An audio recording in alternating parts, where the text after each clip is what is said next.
उत्तर प्रदेश के एक छोटे से गांव मिर्जापुर में रहने वाला रघुनाथ एक सीधा सादा किसान था।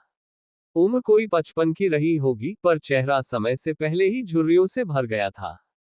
चमड़ी की काली परतें और कठोर हथेलियां उसकी मेहनत की गवाही देती थीं। रघुनाथ की जमीन कुल 3 बीघा थी। यही उसकी कमाई, गुजारा और सपनों की खेती थी। उसका परिवार छोटा था, पत्नी गुड़िया, बेटा मनोज और बेटी चंपा। जिंदगी की रफ्तार धीमी थी, लेकिन संतोष था। हर साल की तरह इस साल भी रघुनाथ ने अपने खेत में धान की फसल बोई। परंतु इस बार बारिश समय पर नहीं आई। खेत सूखते गए, नहरें बंद थीं और सरकारी सिंचाई योजनाएं सिर्फ कागजों में ही सीमित थीं। बारिश के भरोसे बैठे रघुनाथ को अब कर्ज की जरूरत थी। गांव के साहूकार बनवारी लाल के पास जाना मजबूरी बन गया। बनवारी भैया, 10,000 रुपया उधार चाहिए। खेत सूखा पड़ा है, इंजन लगवाना है पानी के लिए, रघुनाथ ने नजरें झुकाकर कहा। बनवारी मुस्कुराया, देख रघु, ब्याज 3% महीना रहेगा। अगर वक्त पर नहीं चुकाया तो जमीन गिरवी रखनी पड़ेगी। रघुनाथ जानता था कि यह कर्ज एक दलदल है, मगर उसके पास और कोई चारा नहीं था। दस्तखत कर दिए। इंजन खरीदा गया, लेकिन पानी फिर भी ना पहुंच पाया। बिजली हर 2 दिन छोड़कर आती थी। फसल आधी से भी कम निकली।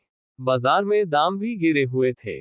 जो चावल उसने बेचा, उससे बस इतने पैसे आए कि घर का राशन 2 महीने चला और थोड़ी बहुत बनवारी के कर्ज की किश्त चुकाई जा सकी। बनवारी ने चेतावनी दी, अब की बार किश्त नहीं दी तो जमीन मेरे नाम कर दूंगा। उधर मनोज अब BA पास कर चुका था और नौकरी की तलाश में भटक रहा था। चंपा की उम्र भी शादी के लायक हो गई थी, पर रघुनाथ के पास दहेज देने की औकात नहीं थी।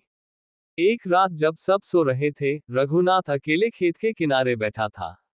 आकाश की ओर देखकर उसने कहा, हे भगवान, क्या मेरी मेहनत इतनी बेमोल है। इसी बीच गांव में एक किसान संगठन के नेता सरजू यादव आए। उन्होंने गांव वालों को इकट्ठा कर आवाज दी, अब और नहीं, हम मिलकर तहसील में धरना देंगे। कर्ज माफी, फसल बीमा और मुफ्त सिंचाई की मांग करेंगे। रघुनाथ पहले संकोच में था, पर मनोज ने उसे समझाया, बाबूजी, चुप रहने से कुछ नहीं होगा। जब तक आवाज नहीं उठाओगे, सरकार सोती रहेगी।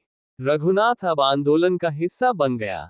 हजारों किसानों के साथ वह भी लखनऊ के धरने में बैठा। मीडिया आई, सरकार ने बयान दिया, पर कुछ ठोस नहीं हुआ। एक दिन पुलिस आए और लाठीचार्ज कर दिया। रघुनाथ के सिर पर चोट लगी और वह बेहोश हो गया।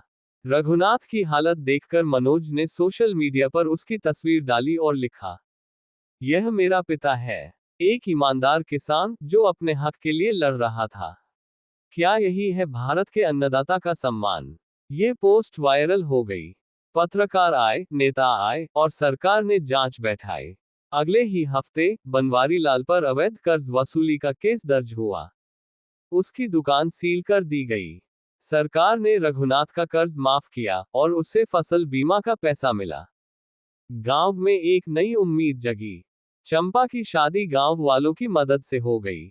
मनोज को पास के ब्लॉक ऑफिस में क्लर्क की नौकरी मिल गई। अब रघुनाथ रोज खेत में जाता है, लेकिन पहले जैसी चिंता नहीं रहती।